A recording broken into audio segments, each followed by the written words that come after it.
এটা ইউজ করা যাবে না, তো ডক্টর না বলে। Good morning, welcome back to our channel spot this প্রিয় ব্লগ। নতুন একটি ব্লগে অনেকখানি স্বাগত। আমি এই যে ঘুম থেকে উঠে বসছি, অনেক আগেই ঘুম ভেঙে গেছে, কিন্তু বাবুকে নিয়ে এতক্ষণ বসেছিলাম। এরপরে মা ওকে নিয়ে যাচ্ছে একটু রোদে দেবে। প্রত্যেক দিন ওকে এখন রোদে দেওয়া হয়। ডক্টর বলেইছিলেন যে 8টা থেকে 9টার মধ্যে রোদটা দিতে হয়। সেটা হলো দুধ সাগু। কি সব খাচ্ছি,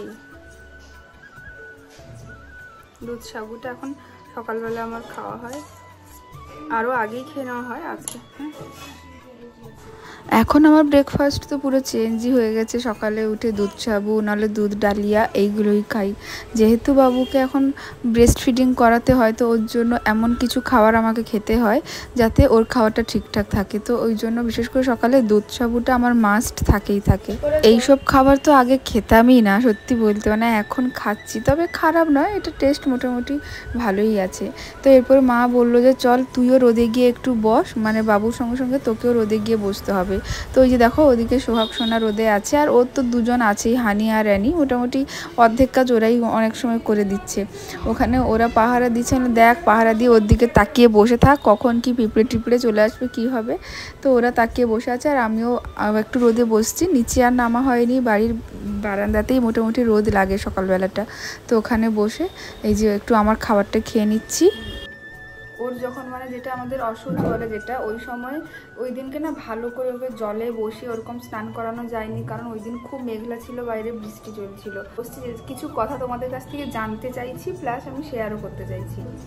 এখন কলকাতাতে যে চাইল্ড স্পেশালিস্টের আন্ডারে ও ছিল, ওখানটাতেও যা বলেছে, কাঁথিতে আমাদের ডক্টর বিধান ভূঁইয়া খুবই ভালো ডক্টর, মানে ওনার কথা কলকাতাতে ডক্টররাও অনেকেই জানেন। তো উনিও যেটা বলেছিলেন যে বাচ্চাকে কিন্তু কোনো 21 দিন অবধি কোনো সরষের তেল, কাজল, পাউডার কোনো কিছুই লাগাতে না, বা সরষের তেল ইউজ করতে না।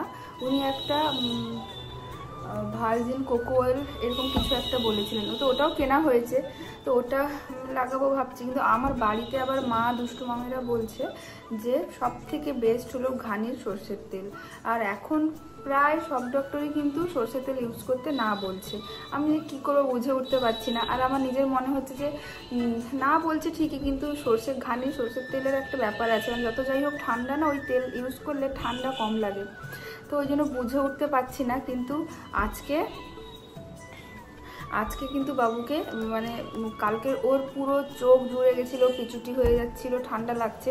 ওই ঠান্ডা লাগার জন্য ওকে এমনি রাতে দেওয়া হয়, ঘির যে তাপটা, ওই তাপটা চোখে দেওয়া হয়, দিলে কমে যায়। কালকে দেওয়া হয়েছিল না, তো চোখে পিচুটি হয়ে যাচ্ছে। তো বাচ্চা অসুস্থ হলে খুব চিন্তা। তো দুষ্টুমাম কি করেছে, সকাল সকাল গিয়ে ঘানির তেল সকাল সকাল গিয়ে একদম পিওর ঘানির সরষের তেল কিনে এনেছে, দিয়ে বলছি যে এটাই। আমি বললাম দুষ্টুমাম মনে হয় সিজারিয়ান বেবি, ওই জন্য ডক্টর না বলছে, বলে অ্যানিও সিজার হয়েছিল, তো আমি অ্যানিকেও লাগিয়েছি। আর একটু অল্প করে বাচ্চাকে একটু ওই ঘানির সরষের তেল মাখিয়ে ভালো করে স্নান করালে দেখবি ভালো হবে। যদি একবার লাগিয়ে দেখি, যদি ওর সহ্য হয়ে যায় তো ভালো কথা, না হলে আর দেবো না। তো আজকে কিন্তু ওকে একদম অল্প করে নিয়ে, ওর এই সময় যেটা মালিশ করতে হয় বাচ্চার হাত পা গলা টলা, তো অল্প করে নিয়ে আজকে ওকে স্নান করিয়েছে। দেখো মা দুষ্টু মামের ওপরে তো আর আমি নই, আমি ওর মা হলেও কিন্তু ওরা যেইটা বলবে বা ওদের এক্সপিরিয়েন্স বেশি। আর সত্যি বলতে আমরা নিজেরাও তো ছোটোবেলায় ঘানির সরষের তেলই ব্যবহার করেছি। তো আমিও বললাম যে ঠিক আছে একদিন মাখাও, আর যদি ওকে সহ্য হয়ে যায়, আমি ভেবেছি এই ঘানির সরষের তেলই মাখাবো একদিন, জাস্ট আজকে অল্প একটু মাখানো হয়েছে। তো তোমাদের যাদের বেবি আছে, তো তোমরা যারা জানো প্লিজ আমাকে জানাও তোমরা কি করছো, মানে একদম কি এটা ইউজ করা যাবে না? কারণ ডক্টর না বলেছেন, কিন্তু পুরোনো দিনে বা আমাদেরও তো ইউজ হয়েছে, পুরোনো দিনে সব কিছু ফেলে দেওয়ার মতো নয়। তো কি করবো বলো, একদম কি এই তেলটা ইউজ করবো না ইউজ করা যেতে পারে, এটা বলো। যাই হোক, অনেকদিন আমার নিচে নামা হয় না, ঘরের বাইরে যাওয়া হয় না অসুস্থটা কাটতে। কালকে একটু রোদ খেতে নিচে নেমেছিলাম, তার আগে আমার মানে কোনো কিছুই হয়েছিল না, নিচে নামা বাইরে যাওয়া হচ্ছে না। আজকে অনেক দিন পর দুষ্টু আমার বাড়িতে যাব, ওখানে খাওয়া দাওয়ার ব্যবস্থা হয়েছে দুষ্টু আমার বাড়িতে। তো তার বাচ্চাকে স্নান টান করে একদম রেডি করে মা নিচে রোদে নিয়ে ঘোরাঘুরি করছে, আর আমি এবারে স্নান টান করে নিয়ে দিয়ে যাবো। আর বাচ্চার টুকটাক ওষুধ খাওয়ানোগুলো আছে, ওগুলো করে। এখন আমার জীবন শুধু একটাই, আমার বাচ্চা বাচ্চা বাচ্চা। এদিকে গিনি সোনা এসছে, আমরা বসছি গল্প করছি, এরপর তাড়াতাড়ি করে স্নান করতে যাব। ওরা যেহেতু এসছে ওদের সঙ্গে এখন একটু গল্প করছি। আজকে আবার মা বলছে যে ওর এখন এত জামা হয়ে গেছে, 50টা বেশি জামা হয়ে গেছে। মা বলছে যে কিছু জামা বের করে নিয়ে ওকে পরানো শুরু করে দিই, না হলে পরে আর পরতেই পারবে না। তো ওই জন্য কিছু জামা বেছে রেখে নেওয়া হচ্ছে। অনেক বড় সাইজেরগুলো আছে ওগুলো তুলে রাখা হচ্ছে, ওগুলো পরে পরবে। আর ছোটোগুলো বেছে নিচ্ছি, সব এখন ধুয়ে কেচে রেখে দেওয়া হবে, দিয়ে পরানো হবে। কত ড্রেস হয়েছে, মানে যারা যারা এসেছিলো সব 2-3টে করে 4-5টে করে ড্রেস এনেছে। আর জামা মোটামুটি প্রচুর হয়ে গেছে ওর, ওটাই এখন বাছা চলছে। আর দেখো আমাদের বাড়িতে তো প্রচুর, মানে সবই মেয়ে ছিল এর আগে, আমাদের বাড়িতে শুধু মেয়ের ফ্রক, মেয়ের জামা, মানে এই জিনিসগুলো বেশি থাকতো বলতে পারো। অনেক দিন পর বাড়িতে ছেলের জামা এসছে, ছেলের মানে ছেলে রিলেটেড আমাদের কেনাকাটা হচ্ছে, না হলে তো আমাদের বাড়িতে শুধুই মেয়ে।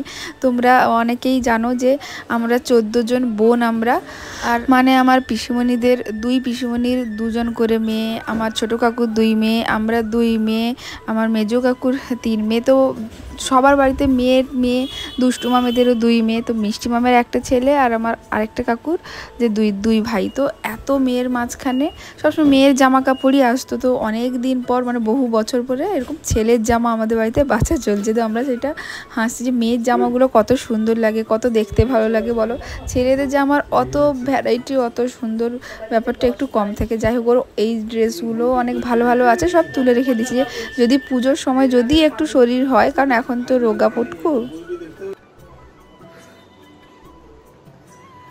স্নান কমপ্লিট হলো, এখন যাব দুষ্টু বাবুদের বাড়িতে। আর বাচ্চার পুরো বিছানাপত্র নিয়ে যাচ্ছি। এখন 11:30 মতো বাজে। তো এখন যাচ্ছি ওখানে খাওয়া দাওয়া করে একদম বিকেলবেলা 4-5টার দিকে আসবো। তো সব গুটিয়ে নিয়ে চলে যাচ্ছি। একটু পরে মা বাপি আসবে, সোনাই তার শ্বশুর বাড়িতে গেছে, সোনাই সুমন ওখানে সবাই গেছে। বাড়িতে মোটামুটি আমি, মা বাপি আর সোহাগ।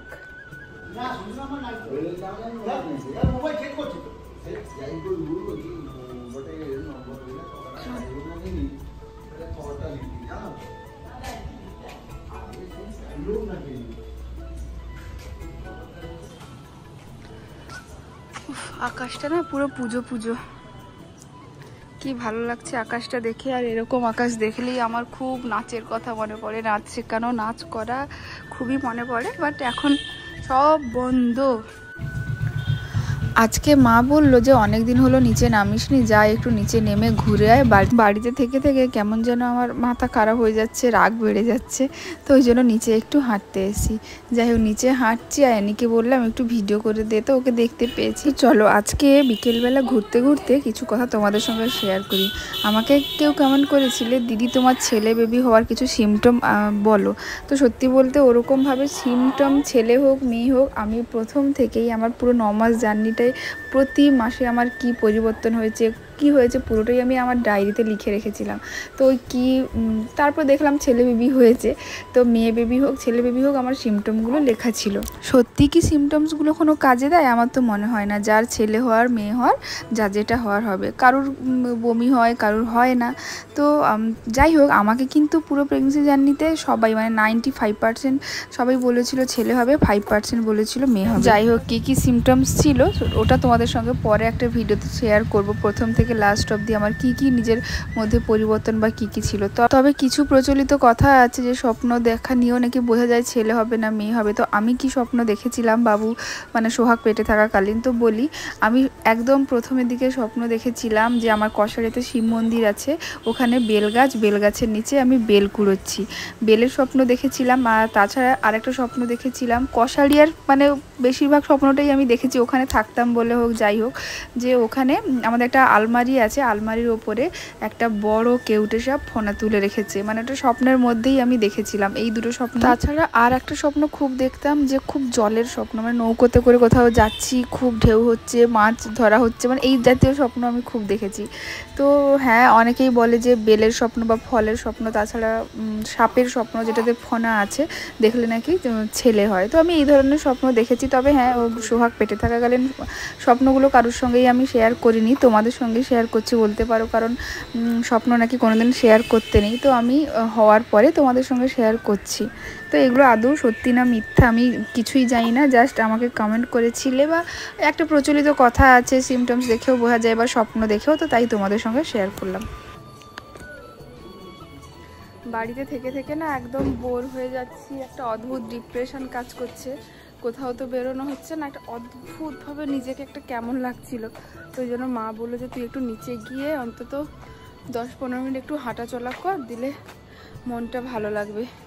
তো আমি নিচে নেমে এসে একটু হাঁটা চলা করছি, একটু পিসিমণির বাড়ি থেকে ঘুরে আসি।